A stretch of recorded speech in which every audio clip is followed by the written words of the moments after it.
Late night in an upscale bar, golden light casting shadows across a polished wood.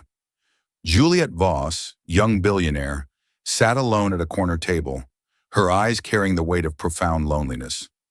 Across from her, a man in a simple shirt looked tired but calm. She pushed a check for $1 million toward him, her voice barely above a whisper. Just one night. I only need someone beside me. He looked at her, smiled gently, then pushed the check back. I'm sorry, I don't sell my time, but if you need someone to listen, I can stay. Before we begin, let me know where in the world you're watching this from. I'd really love to know that. Now let's start our story together.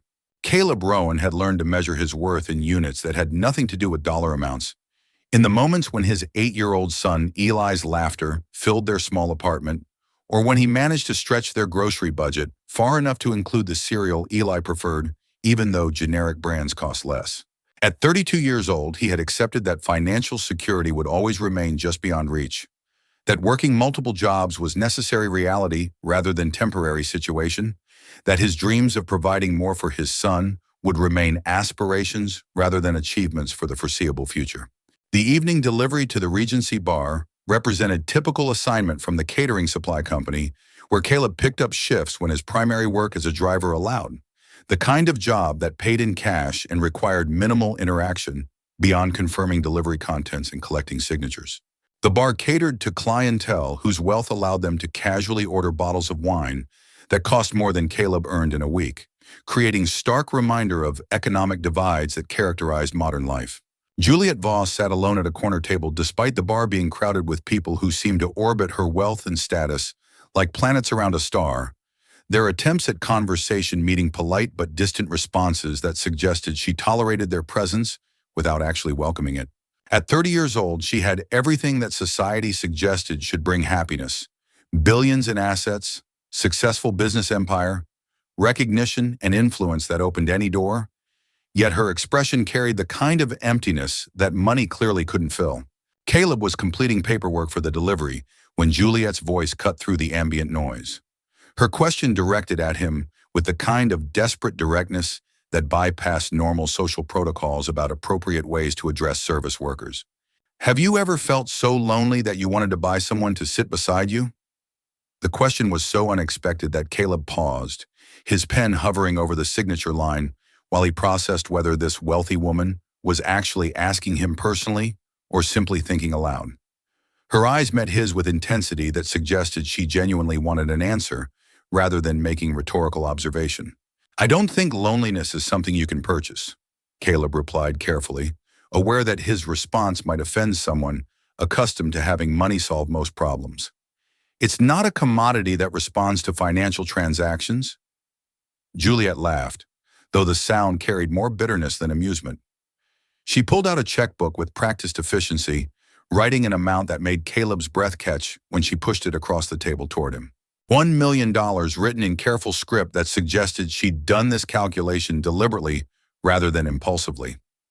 I just need someone beside me for one night, Juliet said, her voice carrying vulnerability that contrasted sharply with the immense sum she was offering. No expectations beyond presence, no romance, no conversation unless you want to provide it. Just someone who won't leave me sitting here alone because they got a better offer or decided I wasn't worth their time. Caleb looked at the check, at the amount that represented more money than he would earn in years of working multiple jobs, at the solution to every financial stress that kept him awake at night worrying about Eli's future. The temptation was real and powerful, the practical voice in his head calculating everything that money could provide for his son. But another voice, quieter but more insistent, reminded him that some lines once crossed couldn't be uncrossed, that accepting payment for basic human presence would fundamentally change who he was in ways that would affect how he saw himself and how Eli learned to measure worth and value in human interactions. You don't need a stranger, Caleb said finally, pushing the check back across the table, with hand that trembled slightly from the effort of refusing such life-changing amount. You need to learn to trust someone again, and that's not something money can buy, no matter how much you offer. He stood, gathering his delivery paperwork while Juliet stared at him with expression combining shock and something that might have been respect.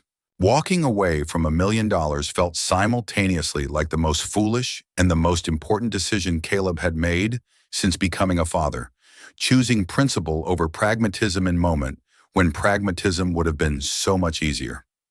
The rain that had been threatening all evening finally began falling as Caleb reached his delivery van, cold drops soaking through his shirt while he sat in the driver's seat trying to process what had just happened. He had turned down enough money to change his and Eli's lives completely, to provide security and opportunities that currently existed only in dreams, all because accepting it would have required compromising something fundamental about his values and self-worth. Part of him wondered if he just made terrible mistake, if pride had prevented him from making practical choice that would have benefited his son immeasurably. But deeper part recognized that Eli needed father who demonstrated integrity more than he needed father who could buy expensive things, that the lessons children learned from watching their parents' choices mattered more than material advantages that came at cost of those lessons. Back in the bar, Juliet sat staring at the rejected check, trying to remember the last time someone had refused her money, had suggested that what she needed couldn't be purchased regardless of how much she was willing to pay. The experience was so foreign to her usual interactions, where everyone seemed to have a price and everything could be solved through appropriate application of financial resources, that she struggled to process the implications of Caleb's refusal. His words echoed in her mind, the suggestion that she needed to learn to trust again, rather than trying to buy temporary companionship that would leave her feeling even emptier once it ended. The observation was uncomfortably accurate, cutting through her defensive rationalization about why paying for company made sense to reach the uncomfortable truth that money was easier than vulnerability, that purchasing presence protected her from the risk of genuine connection that might lead to the kind of betrayal she'd experienced in her marriage. For the first time in months, Juliet felt something other than numb resignation to her isolation. She felt curious about the man who had walked away from $1 million, who had prioritized integrity over immediate financial gain, who had looked at her with compassion rather than calculation when offering his assessment of what she actually needed. The bartender approached to ask if she needed anything else, his tone carrying the careful courtesy that service workers used with wealthy clients whose tips could be life-changing. Juliet requested Caleb's contact information with the delivery company, inventing a story about wanting to thank him properly for his service, though the bartender's knowing expression suggested he suspected the real motivation had nothing to do with delivery logistics. As the bar gradually emptied and Juliet sat alone with rejected check and borrowed business card containing Caleb's information, she made a decision that surprised her with its spontaneity. She would find this man who had refused her money and try to understand why he'd made such apparently irrational choice. What values or beliefs had made him capable of walking away from an amount that most people would have accepted without hesitation. The morning after their encounter found Juliet reviewing security footage from the bar, watching repeatedly the moment when Caleb had pushed the check back toward her, with expression that combined gentle refusal with what might have been pity for her assumption that everything could be purchased. His calm dignity in that moment, the complete absence of either judgment or temptation despite the immense sum being offered, represented something she rarely encountered in her world of business negotiations and strategic relationships. Using resources available to someone with her wealth and connections, Juliet discovered that Caleb Rowan was a 32-year-old single father, working multiple jobs to support his son Eli, living in a modest apartment in a working-class neighborhood where rent consumed a significant portion of his income, and leaving little for the kind of extras that made childhood magical. The information should have satisfied her curiosity, allowing her to categorize him as simply another struggling parent who had somehow summoned the willpower to refuse money he desperately needed. But instead, the details made her more curious about what shaped someone capable of such self-denial, what experiences had taught him to value integrity over immediate financial relief, what kind of father prioritized demonstrating principles over providing material advantages that money could buy. The curiosity felt different from her usual analysis of business associates or potential partners, less calculated and more genuinely interested in understanding another human being rather than determining how they might be useful. The excuse she invented for visiting Caleb's apartment was transparent even to herself, something about wanting to properly thank him for his professionalism and discretion, though she'd hired a driver rather than using her usual chauffeur service because she wanted this interaction to feel less like Billionaire descending on working-class neighborhood and more like one person visiting another. The neighborhood surprised her with its sense of community, children playing in shared courtyard, while elderly residents watched from balconies, the kind of interconnected social fabric that her wealthy isolation had never provided. Caleb answered the door with surprise that transformed into wariness, clearly uncertain about why a billionaire had appeared uninvited at his home. But before he could question her presence, a small tornado of energy burst past him in the form of Eli, whose 8-year-old enthusiasm hadn't yet learned that some visitors required careful adult management rather than immediate friendly welcome. "Dad, who's this? Is she your friend? She's really pretty. Are you staying for lunch? We're making sandwiches, but they're good sandwiches because Dad cuts off the crust the way I like." The barrage of questions and observations delivered without pause for breath made Juliet laugh, genuinely amused rather than offering polite response to child she was supposed to find charming. Eli's complete lack of awareness about her wealth or status, his treatment of her as simply another adult who might become part of their circle, represented refreshing change from how people typically approached her with mixture of deference and calculation.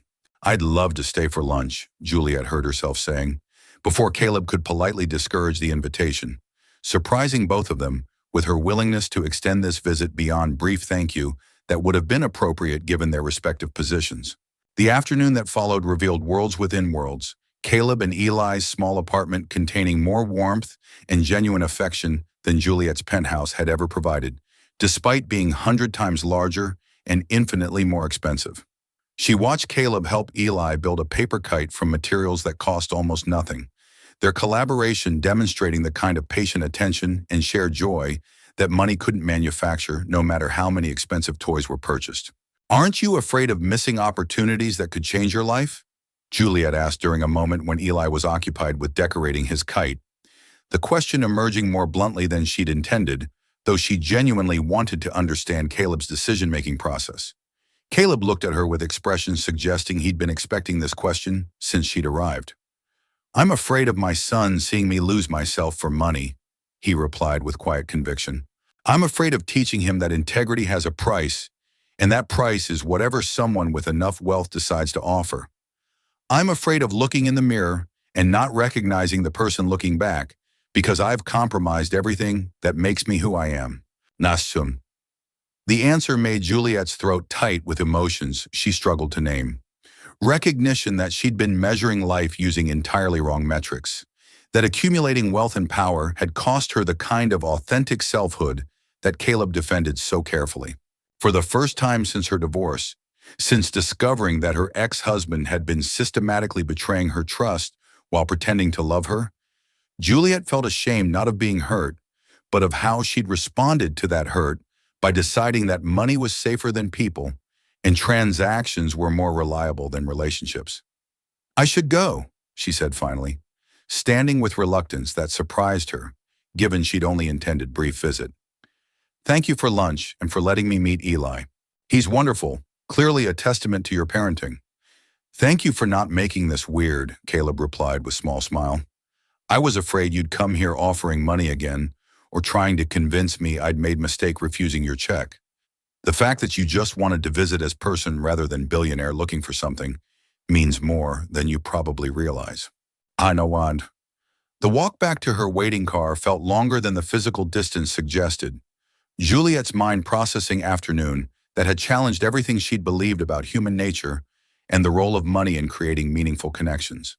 She had entered Caleb's world expecting to find desperation or regret about refused fortune, instead discovering contentment and genuine happiness that existed independent of financial security she'd always believed was prerequisite for any positive emotion.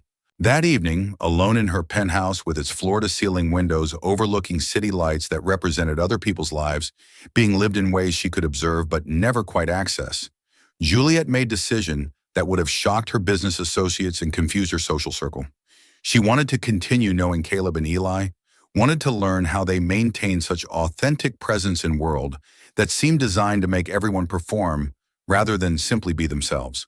The challenge would be finding a way to be part of their lives without her wealth creating the kind of power imbalance that would fundamentally alter the relationship she was hoping to build. Money had always been her solution to every problem, the tool she used to navigate world and get what she wanted, but Caleb had demonstrated that some things couldn't be purchased and some people couldn't be bought regardless of how much was offered. Learning to interact as equals rather than as billionaire, and struggling single father would require Juliet to develop skills she'd never needed to cultivate: vulnerability and authenticity, and willingness to be valued for who she was, rather than what she could provide. The prospect was terrifying and exhilarating in equal measure, suggesting that maybe the million-dollar offer Caleb had refused was actually a gift he'd given her, the gift of recognizing that she'd been trying to purchase something that could only be freely offered between people who genuinely cared about each other. If you've ever met someone who made you look at yourself differently, would you dare to change? Share your feelings in the comments. The visits became regular over following weeks, Juliet finding increasingly transparent excuses to spend time with Caleb and Eli that gradually evolved from formal arrangements to casual dropping. By that suggested genuine friendship, rather than Billionaire's philanthropic interest in working-class family. She helped Eli with homework using business skills that translated surprisingly well to 8-year-olds' math problems, told stories about international travel that made the little boy's eyes widen with wonder about places he'd only seen in books, and generally integrated herself into their routine with ease that surprised everyone, including herself. Caleb maintained careful boundaries despite their growing friendship, declining offers of financial help or business opportunities that Juliet suggested with genuine desire to make their lives easier. His refusals were always gentle but absolutely firm, making clear that accepting her money would fundamentally change the nature of their relationship in ways he wasn't willing to allow, regardless of how much easier such assistance would make his daily struggles. "I can't let you solve my problems with your checkbook," Caleb explained after Juliet offered to pay for repairs on his aging car that was becoming increasingly unreliable. "Not because I'm too proud to accept help, but because every time you solve something with money, it reinforces the dynamic where you're the wealthy benefactor and I'm the grateful recipient. I need us to be equals, even if our bank accounts suggest that's impossible." The philosophy frustrated Juliet while simultaneously making her respect him even more, recognizing that his insistence on equality demonstrated the kind of self-worth that her wealth had prevented many people from maintaining in her presence. Most people either resented her money or wanted access to it, creating relationships defined by either antagonism or transaction, rather than genuine connection between equals who valued each other for reasons beyond financial considerations. The afternoon at the park represented a turning point in their relationship. The three of them flying the kite Eli had made with his father's patient assistance, running across grass while the colorful papers soared above them on wind currents that made it dance and dive in ways that delighted the little boy. Juliet couldn't remember the last time she'd done something this simple and purely joyful. Her usual recreational activities involving expensive equipment or exclusive venues rather than homemade kites in public parks where anyone could participate. "I used to think money was power," Juliet admitted during a moment when Eli was occupied adjusting the kite's tail, her confession emerging more honestly than she'd intended. "But you've shown me that there are things more valuable than any amount I could offer." "Money buys things," Caleb agreed, his tone carrying neither judgment nor envy despite his own financial struggles. "But it can't buy trust or peace or the kind of contentment that comes from knowing you're valued for who you are rather than what you can provide. Those things have to be earned through how you treat people and whether you're genuine in your interactions." The observation was so accurate that Juliet felt tears prick her eyes. Recognition that she'd spent years accumulating wealth while losing the capacity for authentic human connection. That her divorce had taught her to protect herself through money rather than learning to trust more wisely. Caleb's presence in her life represented everything she'd been missing. Someone who saw past her billions to the lonely person underneath all the success and status. That evening, as Juliet prepared to leave after dinner of pizza and board games that Eli insisted she needed to learn because everyone should know how to play Monopoly even if they're already rich in real life, she found herself lingering at the door with reluctance that suggested this small apartment felt more like home than her penthouse ever had. "The night we met," Juliet said quietly while Caleb walked her out, needing to explain something she'd been carrying since their first encounter. "I wasn't drunk because of the alcohol. I was drunk on despair, on fear that I'd never find anyone to trust again after my ex-husband's betrayal. Thank you for not taking my money, for seeing that what I needed couldn't be purchased." Caleb's response was gentle but carried weight that made it clear he understood exactly what she was confessing. "You don't need my money or my pity. You just need to remember that you're worthy of real love, the kind that asks nothing beyond genuine presence and authentic care." The words settled into Juliet's chest like seeds that might eventually grow into something capable of healing wounds she'd been carrying since discovering that her marriage had been built on lies and manipulation. She had believed that wealth would protect her from being hurt, that surrounding herself with expensive things would somehow compensate for absence of genuine relationships. But Caleb and Eli had shown her that the richest life had nothing to do with bank accounts and everything to do with surrounding yourself with people who valued you for reasons money couldn't influence. Over the following months, Juliet found herself restructuring her priorities in ways that would have seemed impossible before meeting Caleb. Business meetings got rescheduled to accommodate Eli's school events that she'd been invited to attend. Board responsibilities were delegated to trusted executives so she could spend afternoons helping with homework or simply existing in Caleb and Eli's space without agenda beyond enjoying their company. Her assistant Marcus noticed the changes with mixture of concern and cautious approval, worried that his boss was losing focus on business empire she'd built, while also recognizing that she seemed genuinely happier than she'd been in years of ruthlessly pursuing professional success. The board members were less understanding, expressing concern about CEO, whose attention seemed divided between company responsibilities and mysterious personal commitments that were affecting her availability for crucial decisions. But Juliet discovered she cared less about their opinions than she would have expected, that the approval of people who measured worth purely by financial metrics mattered less than the smile on Eli's face when she arrived to help with his science project, or the comfortable silence she shared with Caleb while watching the boy play in the park. She was learning that success could be measured by different standards, that accumulating experiences and relationships might be more valuable than accumulating assets and accolades.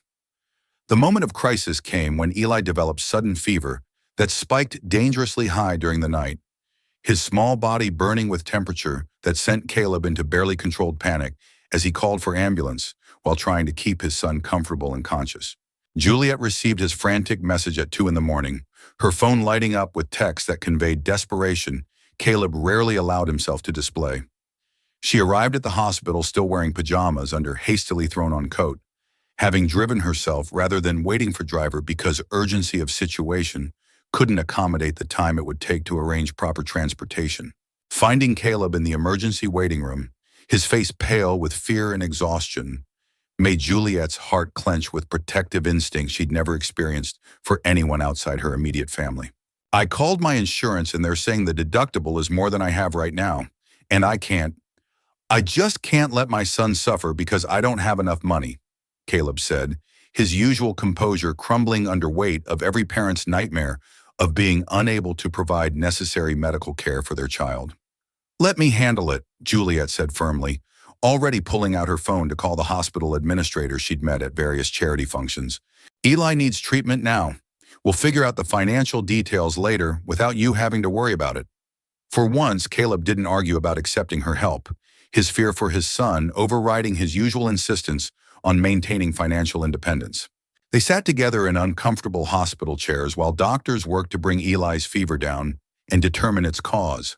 Hours passing with agonizing slowness while Juliet held Caleb's hand and offered the kind of steady presence he'd given her that first night when she'd been drowning in loneliness.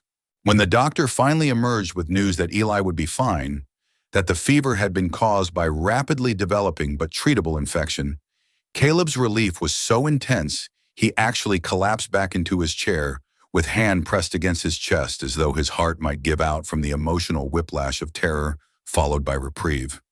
"Thank you," he whispered to Juliet, his voice rough with suppressed tears and exhaustion. "Thank you for being here, for handling everything so I could just focus on my son. Thank you for not making me choose between pride and his well-being." "You don't need to thank me," Juliet replied, meaning it with every fiber of her being. "For the first time in my life, I needed to be here, not because of business obligations, but because I care about you both. That's not something that requires gratitude. It's just what people do when they love someone. The admission hung in the air between them. Juliet's use of the word love, making explicit what had been building between them for months, even though neither had previously been brave enough to name it directly.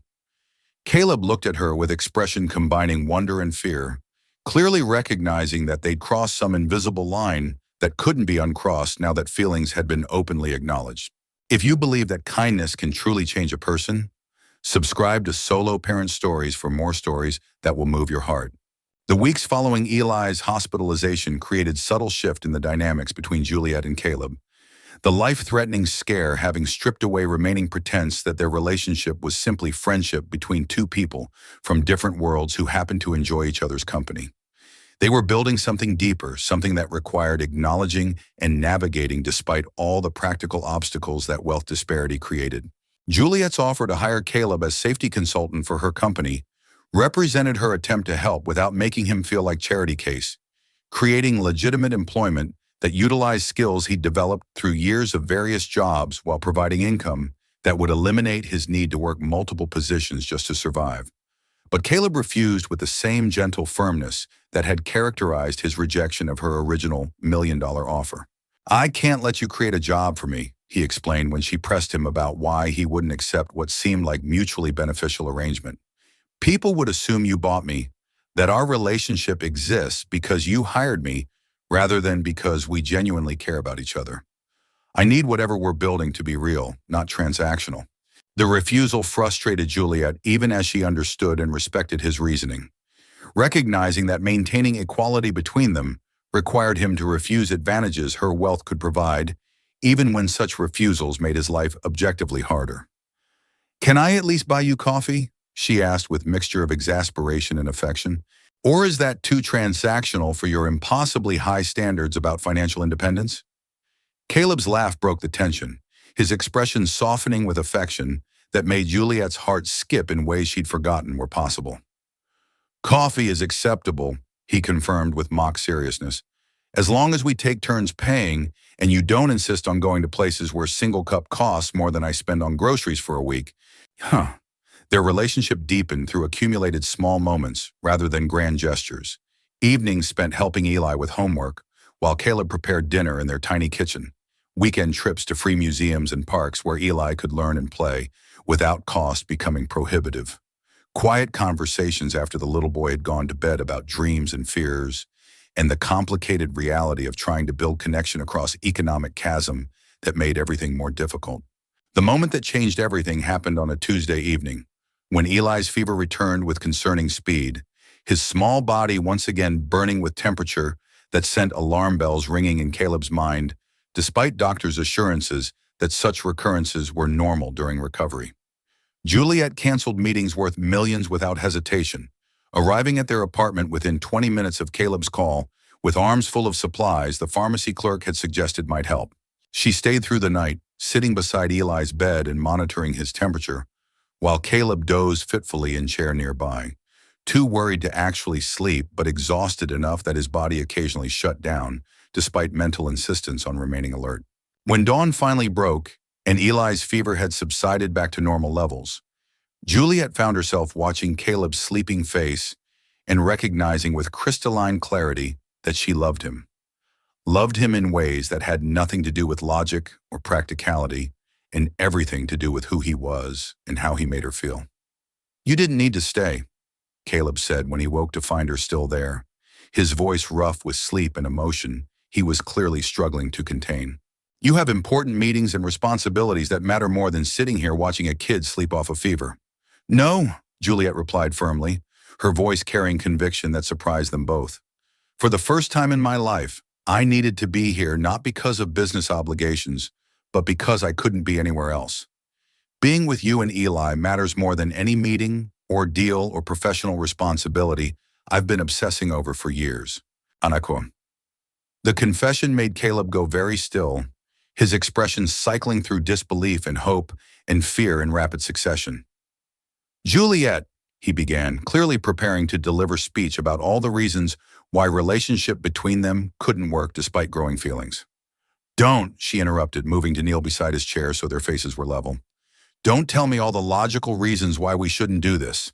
Don't remind me about wealth disparity or social differences or all the ways our lives don't make sense together. I know all of that, but I also know that I love you. Love you in ways I didn't think I was capable of anymore. After my divorce convinced me that love was just transaction disguised with prettier words. You showed me that real love asks nothing beyond presence and authenticity, that the most valuable things can't be purchased regardless of how much money someone has.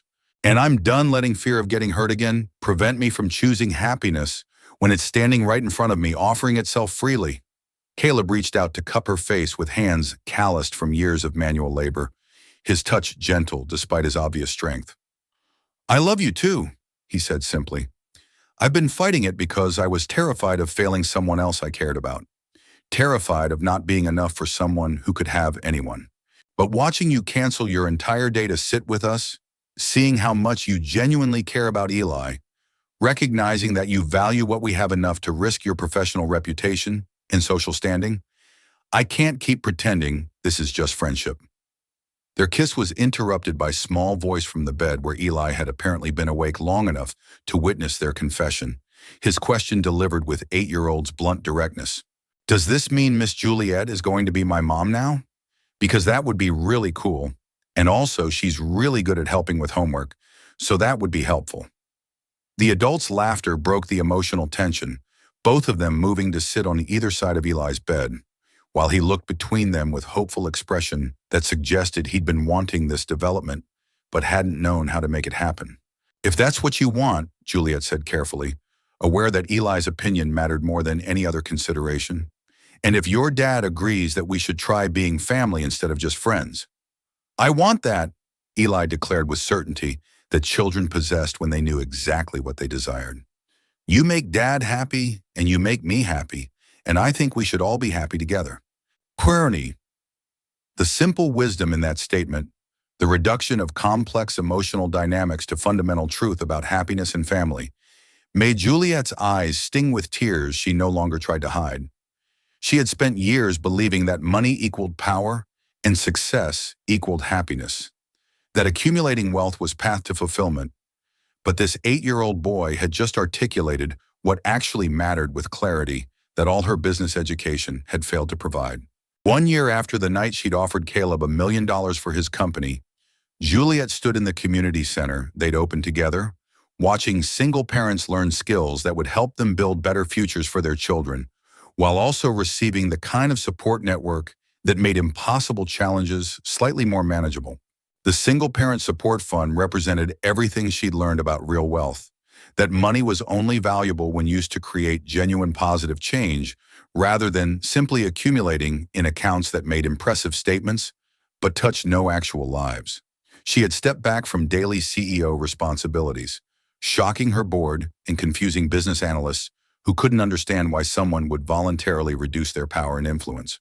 But Juliet had discovered that the life she'd been living looked impressive from outside while feeling hollow from within, that real fulfillment came from relationships and meaningful work rather than quarterly earnings and market share.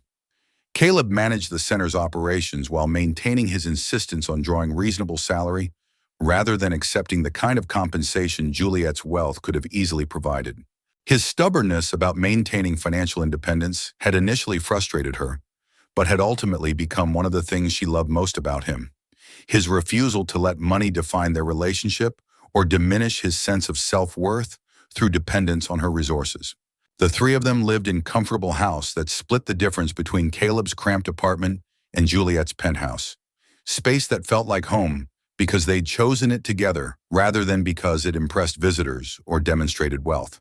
Eli thrived in a stable environment with two adults who prioritized his well-being, his natural enthusiasm and creativity encouraged through programs at the center that celebrated children's individual interests rather than trying to force them into predetermined molds. Late afternoon found them in the center's photography darkroom, where Eli was learning to develop prints, his small hands guided by Caleb's patient instruction, while Juliet watched with contentment that had nothing to do with professional achievements and everything to do with being part of family that valued her for who she was rather than what she owned. If I weren't a billionaire, Juliet asked Caleb during a moment, when Eli was absorbed in watching images emerge in chemical bath, would you still love me? Caleb turned to look at her with expression that combined affection and gentle exasperation at question he'd answered through actions more eloquently than words ever could. I'd love you if you had nothing, he said honestly. I'd love you if you were struggling single parent like I was, if you worked multiple jobs just to survive, if you had no resources beyond determination to build better life. What I love isn't your bank account or your business success or any of the external things that defined you before we met. What I love is the person who sits on floor helping 8-year-olds with art projects, who remembers everyone's names at the center, who values genuine connection over strategic networking. That person would exist regardless of how much money she had. The answer made Juliet's throat tight with emotions she'd learned to embrace rather than suppress since meeting Caleb and Eli. Then maybe, she said softly, leaning against him while watching Eli's concentrated face, spending that $1 million would have been the worst investment I ever made. Because what I got by you refusing it, this family and this life, and this sense of actually mattering beyond my net worth, that's worth more than any amount I could have paid. Eli looked up from his developing tray with timing that suggested he'd been listening to adult conversation with more attention than they'd realized. Are you saying Dad was right to not take your money? The boy asked with 8-year-old's need for clarity about complex situations. I'm saying your dad understood something I needed to learn, Juliet replied, kneeling down to Eli's level. That the most valuable things in life, love and family and genuine happiness, those are things you can't buy no matter how much money you have. They have to be earned through how you treat people and whether you're genuine in caring about them. Wakem. So basically, Eli said with child's talent for reducing complex philosophy to simple truth, you're glad Dad said no because now you're part of our family, and that's better than just paying someone to hang out with you for one night. Exactly, Juliet confirmed, pulling both Caleb and Eli into embrace that felt like coming home to a place she'd never known she'd been searching for. Best investment I never made. As evening light filtered through the dark room's red safe light, casting warm glow over 3 people who had found each other through unlikely circumstances and built something real from Caleb's refusal to compromise his values for immediate financial gain, Juliet reflected on how profoundly her life had changed. She had offered $1 million for temporary companionship, desperate to purchase relief from loneliness that wealth had failed to cure despite providing every material comfort imaginable. Instead, she'd received something infinitely more valuable, a family that loved her for who she was rather than what she could provide, a home that felt warm despite being modest compared to her previous accommodations, and purpose that came from helping others rather than simply accumulating wealth that impressed strangers but touched no actual lives. Thank you, Juliet whispered to Caleb, the words encompassing gratitude for everything from that first refusal to every moment since when he'd insisted on treating her as equal despite economic disparities that made equality complicated to maintain. For what? Caleb asked, genuinely confused about what specifically warranted thanks in this particular moment. For not taking my money that night, Juliet replied, her voice thick with emotions she no longer tried to hide. For seeing that what I needed couldn't be purchased. For teaching me that the richest life has nothing to do with bank accounts and everything to do with surrounding yourself with people who love you genuinely rather than strategically. Caleb's smile carried all the warmth that had first attracted her attention in that bar where she'd been drowning in loneliness, while surrounded by people who wanted access to her wealth. Best $1 million you never spent, he said, echoing Eli's earlier observation. And as they stood together in the dark room, watching images emerge that would later hang in the center's gallery, documenting the lives and dreams of single parents building better futures for their children, Juliet knew with absolute certainty that Caleb was right. The $1 million she'd offered him that desperate night would have bought nothing lasting, just temporary relief from loneliness that would have left her feeling even emptier once the purchased companionship ended. What she'd gained instead, through Caleb's integrity and willingness to refuse what his circumstances made desperately tempting, was worth more than any amount she could have paid. She had a family who valued her presence more than her presence, a home that felt welcoming despite its modest size.